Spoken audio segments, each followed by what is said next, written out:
Today's episode is brought to you with support from Prep Dish.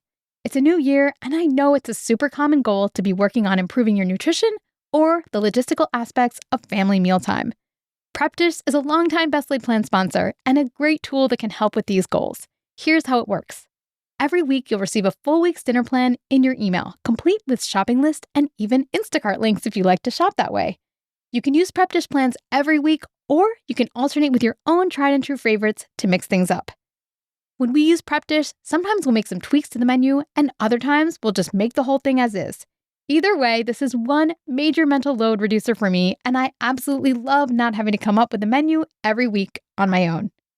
To try it out at no cost, go to prepdish.com/plans to activate your trial. In addition to the super fast menus that I love and use regularly, Prep Dish has gluten-free, paleo, and low-carb options, so there's truly something for everyone. Again, that's prepdish.com/plans for your first 2 weeks free. If you try it, let me know. I'd love to hear about it.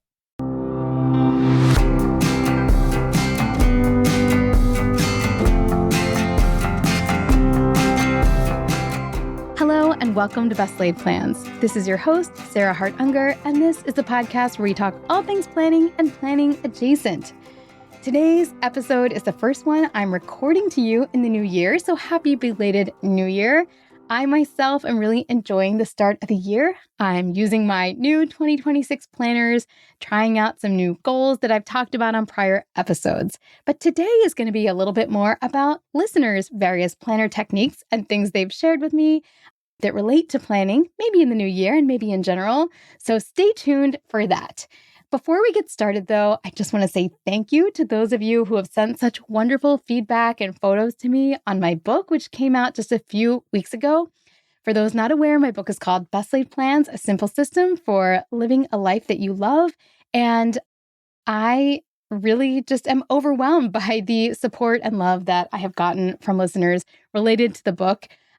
If you have not left a review and you enjoyed Best Laid Plans, I would be so grateful if you left that on your shop of choice, whether that is Amazon, if you purchased it there, or Goodreads, or Bookshop, or Barnes & Noble, or wherever you get your books. It does help other people find it, and it's just been amazing to hear from you all and to see my book with pets and babies and with the ocean in the background and the desert and the Nile River from one listener. It's been amazing. So thank you guys so much. And if you're able to share a review, that would be fantastic as well. Although, of course, no obligation. All right, we're going to get to the content of the rest of today's episodes. Much of it comes from you guys and the wonderful things you have sent me. As always, you know you can email me. That's Sarah with an H.Hart.Unger@gmail.com. And then you can also text me at Google Voice. That's at 305-697-7189. So those are two easy ways to reach me if you ever wanted to send me your tip, your planner piece, your recommendation for a guest, or your burning planning related question. All right, with that, we're going to go ahead and get started with some of these wonderful listener submissions.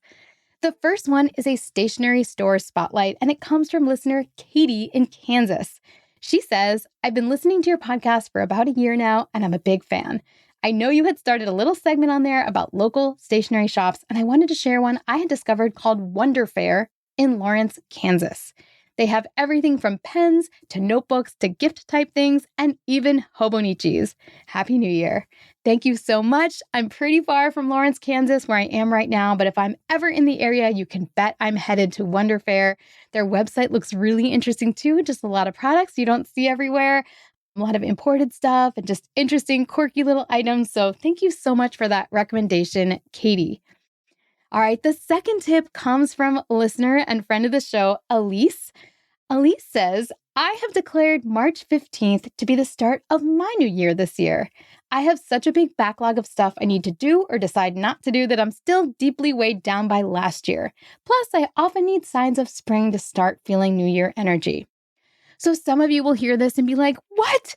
But I love January. I'm in my prime right now. I love this fresh start to the year. But then there's probably a subset of listeners thinking, oh my gosh, this is exactly the permission I needed to create my own start date because this one is not working for me. So there you have it from Alyce, your beginning of your year. You can even do all your annual planning based on another date if that suits you better. And often spring can be a natural kind of fresh start phase. I think that's why so many of the Japanese planners start in April. So thank you so much for that tip, Alyce. All right, the second tip also comes from a listener who is setting up their calendar in a slightly different way than conventional. She writes, I love your idea of quintiles and particularly how adaptable they are for everyone's personal circumstances and how they can leverage off the natural ebbs and flows and mindset over the course of the year. I'm a British expat living in a Muslim majority country. As part of my annual goal planning this year, I've spent quite a bit of time looking at my annual calendar to set my quintiles. And this year, I decided I would use sextiles instead. I have broken my year as follows. Sextile 1 is New Year energy until mid-February. This will be the natural turbocharge towards annual goals. Sextile 2 is Ramadan until early April. This is usually a different time of year here with a mixture of shorter work days, lots of social events in the evening, and ending with a long public holiday and school spring holiday. Sextile 3, pre-summer surge until early July. This is usually a busy time at work for them as people try to process new things before the summer slowdown. Then there'll be a natural New Year energy after that, so this sextile will lean into that. Sextile 4, summer reset until the end of August. School holidays will generate a different vibe as the slowdown at work means we can often catch up on less urgent but more important projects. I feel like that could be the deep work sextile. Sextile 5, new school year energy to early December. This period will leverage off new school year energy, capturing that fresh exercise book feel. And then finally, Sextile 6, she calls it the winter hunker down to the end of the year. She writes, we have long winter holidays here and a public holiday at the start of December. So again, this time of year feels different. Work can be busy, but the vibe is fun and focused around Christmas planning and visiting family. I love that. I love the winter hunker down. I just love how custom this is and based on her rhythms. And she even notes that Ramadan actually moves around by 2 weeks each year. And so that means the sextiles might be different from year to year and she'll have to adjust them. And that is a really perfect illustration to share that the way that you decide to define your seasons can change from year to year. It can be as creative as you want to. And it might actually be different just year to year based on different calendars. So thank you so much for that submission, N. The next kind of planning idea that really struck my fancy came from Marianne, a longtime listener and reader. And Marianne created a gentle 26 and 26 list. I think she did this with a friend. And one really cool thing about it is that she took advantage of the 26 letters of the alphabet. So I'm not going to share her goals specifically here, of course, but I don't think she'll mind that I will share that one of them was Q for quiet retreat. I mean, you got to come up with something unique for letters Q, X, Z, etc. And she was able to do it. So she has goals for every letter of the alphabet. Some of them are one-off, some of them are more habits. And she actually sent me an elaborate Google sheet that had different sheets for ones that were daily habits and ones that were one-off things so she could track them. And I can totally see how whimsical that was, but also how many meaningful activities and events she has built in to this really cool system that she decided on this year. So thank you so much for sharing that, Marianne. All right. And finally, we have one more really, really cool piece of inspiration that comes from a listener that I don't know if they want their name shared, so I'll keep the initial even secret. But this person writes, I have feedback on the friends spreadsheet. So I had shared on a prior episode that one of my Best Laid Plans Lives guests inspired a lot of the attendees to think about building a friends spreadsheet where you keep track of your friends and how often you see them and how often you want to see them, and it will help remind you to reach out to them. And this person was like, right on. And she also, I think, wants to continue to remove some of the stigma from this. Okay, so I'll just read what she wrote. She says, regarding the friends spreadsheet, I can't recommend this enough. I have a personal CRM of sorts built in Notion where I have about 150 people I'd consider my Dunbar number. I believe that's like the number of people and contacts you have in your life to feel fulfilled. I'm not 100% sure about that, but I'll have to report back after I record the episode. Anyway, 150 people she'd consider her Dunbar number. And this database keeps info like birthdays and postal addresses, making the annual holiday card a breeze. Then she writes, because it's Notion, it can also do these pretty cool database things. I can note the date when I last got in touch with this person, and depending on the circle, personal friends, colleagues, etc., the database will remind me if it's been too long since then. So then on Mondays, I just have to open the Time to Get in Touch tab and see all these reminders as well as birthdays for the month. If I'm really diligent, I'll also make a note of what's been going on in their lives, job search, kids, etc., and follow up when I see their name next time. Then she writes, I know why you prefaced the spreadsheet idea like a silly or funny disclaimer in the episode, but I'm a total database nerd and proud of that. I built this way back when I realized how many of my interactions with the so-called weaker social ties are just these random messages seemingly out of nowhere when you haven't spoken to someone in ages, but now you need something from them. She said she kind of detested the transactional nature of that and figured it's better to get reminders from a Notion database as long as my outreach is genuine. And it is. So I've been enjoying my little system with no regrets. Oh my gosh, I love the honesty here. I love the creativity. I love that you turned it into a database. My guess is that maybe there's some AI at work there. If it's telling you when to get in touch with different people based on the parameters that you have provided. Super, super cool. I love it. I don't have one yet, but I don't know. Maybe I'm inspired by all of you because this does seem like a fantastic idea. All right, we're going to take a quick break and then I'm going to get into some questions. Today's episode is brought to you in part with support from Mint Mobile. Now that the holidays are over, you might be feeling like you've got a big spending hangover. The drinks, the holiday food, the gifts, it all adds up. Luckily, Mint Mobile is here to help you cut back on overspending on wireless this January with 50% off unlimited premium wireless. Mint Mobile's end-of-the-year sale is going on, but only until the end of the month. All plans come with high-speed data and unlimited talk and text delivered on the nation's largest 5G network, so the same thing you'd be getting with a much pricier plan. I also love Mint Mobile as a low-cost option for teens. This January, quit overspending on wireless with 50% off unlimited premium wireless. Plans start at $15 per month at mintmobile.com/BLP. That's mintmobile.com/BLP. Limited time offer. Upfront payment of $45 for 3 months, $90 for 6 months, or $180 for 12-month plan required. $15 per month equivalent. Taxes and fees extra. Initial plan term only. Greater than 50 gigabytes may slow when network is busy. Capable device required. Availability, speed, and coverage varies. See mintmobile.com. Today's episode is brought to you with support from IXL, an award-winning online learning platform that fits perfectly into homeschooling or enriching your child's school curriculum. IXL offers interactive practice across math, language arts, science, and social studies, and it can be used at every level from pre-K to 12th grade. As you're solidifying your New Year routines, now is the perfect time to give it a try, maybe as a daily warm-up or enrichment session. I love the simplicity that IXL offers and the way it adapts to fit the needs of each individual learner. My kids have used IXL for years, and I really trust it to help solidify concepts and meet them where they are. There are awards and challenges to keep kids motivated, too. Make an impact on your child's learning. Get IXL now.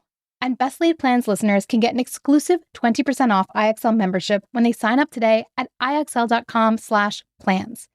Visit IXL.com/plans to get the most effective learning program out there at the best price. Today's episode is brought to you with support from Green Chef. If you're looking for a truly healthy meal kit option that isn't about food fads but instead focuses on real and reliably sourced ingredients, Green Chef is for you. You can reach your wellness goals with options like Mediterranean, high protein, high fiber, plant-based, and more, all carefully crafted to support healthier habits. I love when we have Green Chef dinners. I don't have to worry about shopping, the prep is always manageable, and the whole family enjoys the meals. It's a triple win. Plus, right now, Green Chef has an amazing deal with Graza olive oil that you won't want to miss. Right now, go to greenchef.com/bestlaidgraza and use code bestlaidgraza, that's GRAZA, to get started with 50% off Green Chef and free Graza olive oil set in your second and third boxes. This 50% offer is only available for a limited time, so don't wait. That's code bestlaidgraza at greenchef.com/bestlaidgraza. This podcast is sponsored by Organize 365. As we welcome the start of another year, I want to take a moment to honor you, the leader of your household, the cornerstone of your family, the multitasker, the caregiver, the friend, the professional, and the dreamer. You wear so many hats, and with every role, you carry an invisible load. These tasks, decisions, and emotional labors sometimes even go unseen by you, but they're never unfelt. This is the work that powers our lives. It's the unseen effort that keeps everything running, often at the cost of our own peace of mind or goals. But what if this invisible work didn't have to stay invisible? What if you could bring it to light, streamline it, and reclaim the energy it takes? the Sunday basket is a natural partner for your weekly planning routine. The Sunday basket contains and corrals all of your ideas, paper notes, to-do lists, and mail safely until you're ready for your weekly planning time. Let this be the year you free your mind, lighten your load, and make your goals a reality. Together, let's make that invisible work visible. Visit organize365.com/SundayBasket to buy the Sunday basket today. That's organize365.com/SundayBasket. All right, I'm back. And in today's episode, just to remind you, I am sharing a lot of fantastic, interesting tips and planning strategies from listeners, as well as getting into some January Q&A. So we have now entered the Q&A portion, although there are some tips as well in the latter portion of this, as you will see. Again, keep the questions coming. You all know how to reach me. All right, so the first question comes from Amanda. She writes, I so appreciate your podcast and all the helpful planning tips and reviews. Thank you, Amanda. You recently mentioned you were doing morning pages from The Artist's Way. I had a question about this as I also started it at the beginning of this year. Are you also doing the book course? I've read the intro and week 1. If so, are you doing all the task list at the end of each week? There are 10 tasks at the end of week 1. This has been quite overwhelming to me. I was wondering if you found the time to complete all these tasks or if you are doing them. I have done well with the morning pages so far, and the artist date I can find time to schedule in, but there just seems like there is a lot. So Amanda, I think I wanted to answer this question in part because sometimes I think we have this belief when we listen to someone talk about something that they're probably like doing it way better than we are, or like that person like has everything together. So I hope I didn't mislead anyone to thinking that I was completing the entire Artist's Way course. Okay, so a little background. The Artist's Way is a book written by Julia Cameron, and in it is basically a course. Like she goes through all these activities and questions and journaling that you can ask yourself every week for 12 weeks, and it is detailed. I read the book. I thought the book was super interesting. I was inspired by a few of the prompts. I ended up writing some blog posts, but I am not putting myself through her course at this time in my life. I have too many jobs for that right now, and it's just not super high on my priority list to do it in a complete way. However, I did find myself inspired to just try the practice of morning pages from the book, which, as she talks about it, it's basically 3 stream of consciousness pages of writing before you do anything else. And I have adapted it to suit my purposes. I do 2 pages in my A6 Midori Hibino in tiny little print because that's how the grid lines are, and I enjoy writing that way. And I do it to start my day. I kind of get all the things out of my head. I write random lists. I talk about things I'm appreciating in my life and whine about things that I'm not. And I really do enjoy it. Like there's something freeing about it. But no, I am not getting the full benefits of all the course material that Julia Cameron talks about. I'm just for right now playing with the morning pages idea. And I wouldn't even say I'm committed to doing it every single day for the year or anything like that. I did start in late November and I have not missed a day yet. That has included doing a couple on the plane. Because it turns out when you are having fun doing something, you tend to fit it in. And I do kind of enjoy doing those longhand pages. But anyway, yeah. So that is just, again, I think sometimes when you hear a podcaster talk about like their skincare routine or their nails or their morning pages, you just sort of assume they've got it all together and they know every step and they're doing it all perfectly. But hopefully I did not give that impression with the morning pages. And now you know for sure that I'm not doing it all. All right. The next question comes from Natasha. This one came via text and she wrote, you've mentioned you love to read other people's goals for the upcoming year. I would enjoy that too, but don't know where to start. Whose goals list are you looking forward to reading most? So I'll just share a few that I have read recently. I'll try to put links in the show notes. Rising Shining is written by my friend Kelsey Wharton, who is also a podcaster at Girl Next Door, and they do a podcast episode and she wrote a blog post. Love that. My friend Grateful K and I think very alike when it comes to, well, her name is Kay. Her blog is Grateful K. We think very alike when it comes to goals. So I'm always very excited to read her goal posts. My friend Elizabeth at Optimistic Musing. So I have a lot of friends in the so-called blog world now.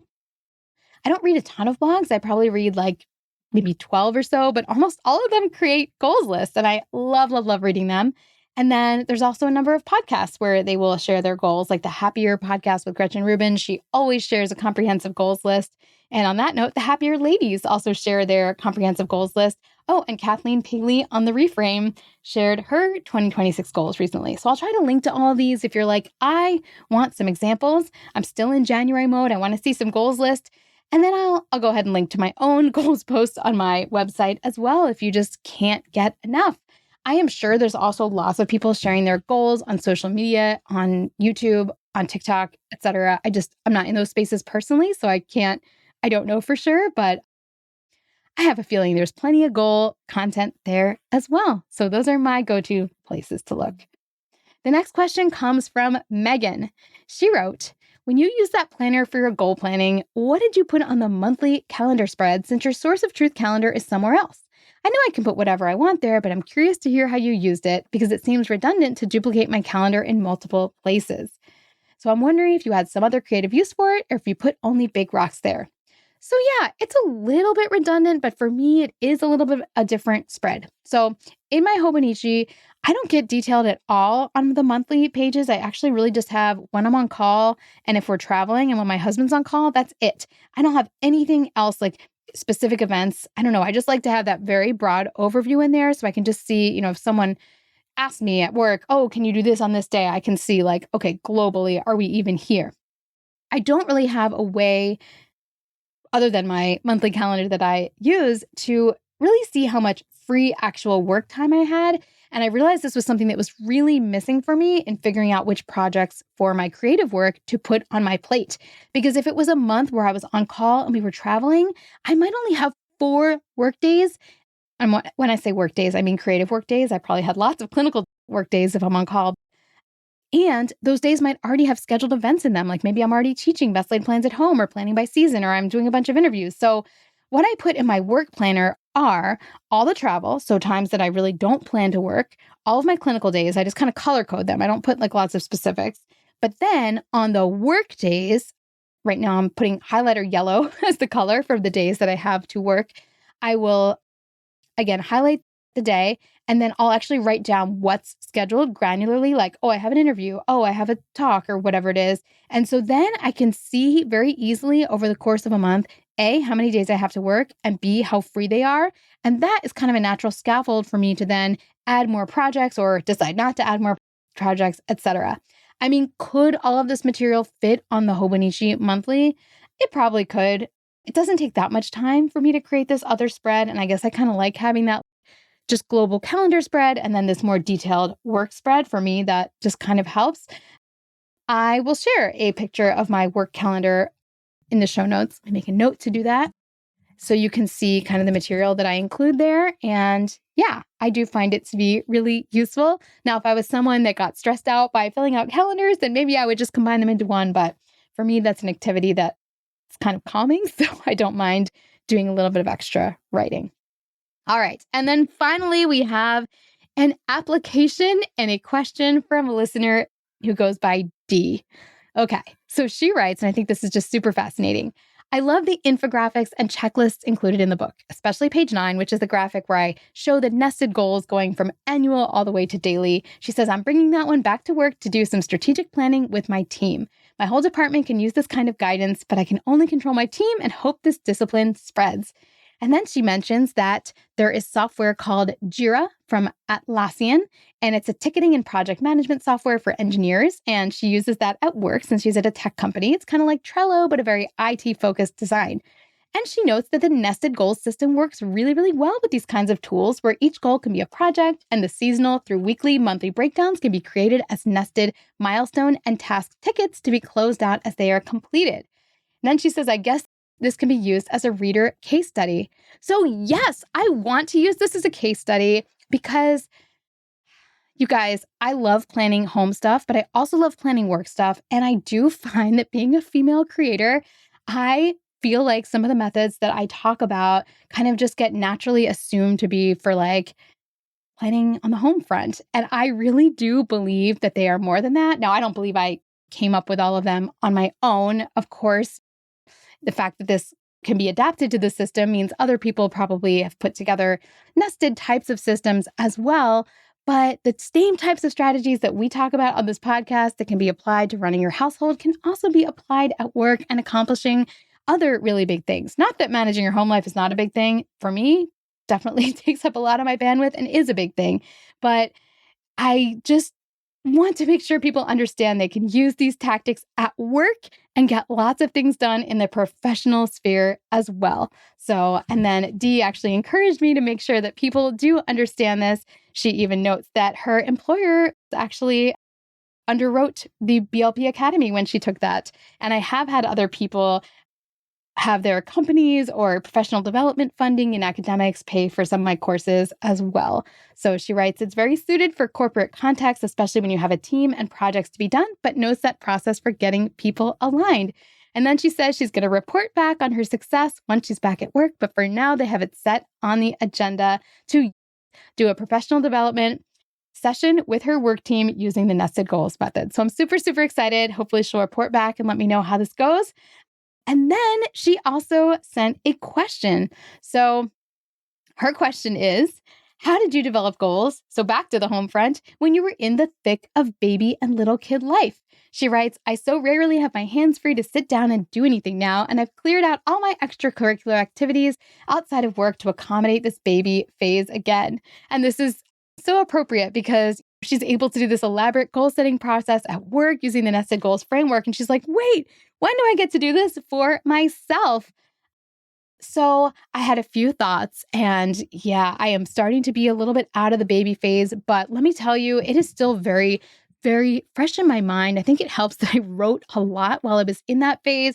My kids are now 8, so I mean, not that old, but 8, almost 12, and 13 and a half. And obviously there's still tons going on, but the baby phase is different. The baby and toddler phase, when you are with your kids, you are like making sure they stay alive. And it is a hands-on full-time job. And it is just very hard to do anything for yourself or accomplish some sort of home project while you are also caring for those kids. And caring for those kids is wonderful and valuable work.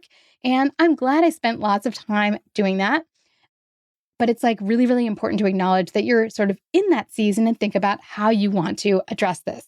So my thoughts are that often the sort of baby young kid season is a season for minimal big goals other than work goals that are being done when there's protected time. I'm not saying you can't do anything fun for yourself or that you can't lead a fun life. You absolutely can, and I encourage you to do so.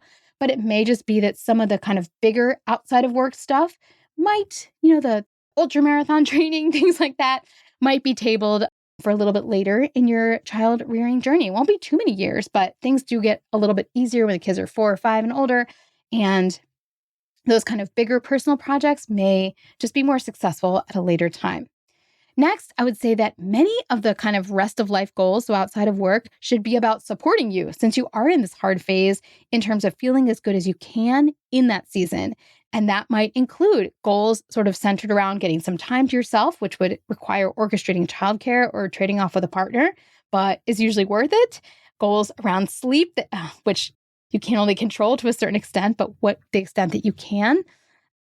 And then I just had thoughts on like the actual gift of doing some personal goal setting.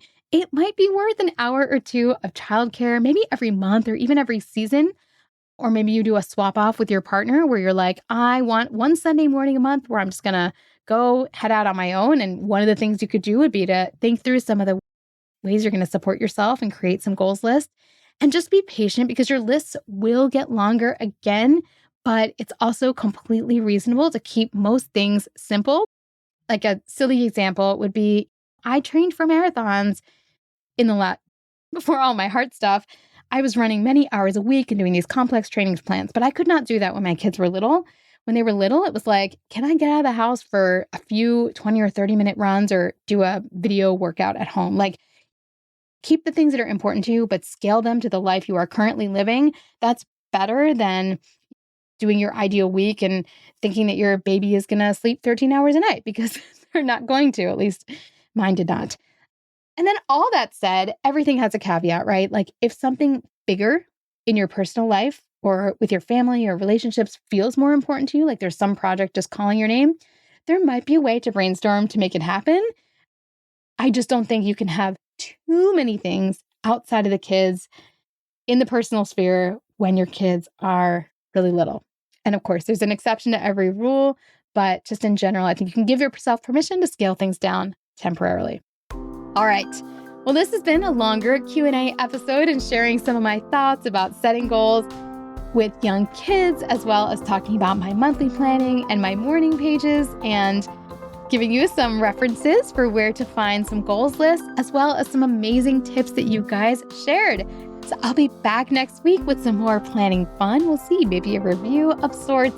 And in the meantime, please keep your questions coming. If you enjoyed Best Laid Plans, a simple planning system for living a life that you love, then I would absolutely love it if you left a review somewhere or told a friend about it or shared it on social media or wherever you post things. Yeah, thank you guys so much for the support you have given so far. And I hope that we have a wonderful time planning together in 2026. I'll be back in your feed next Monday. Have a beautiful week.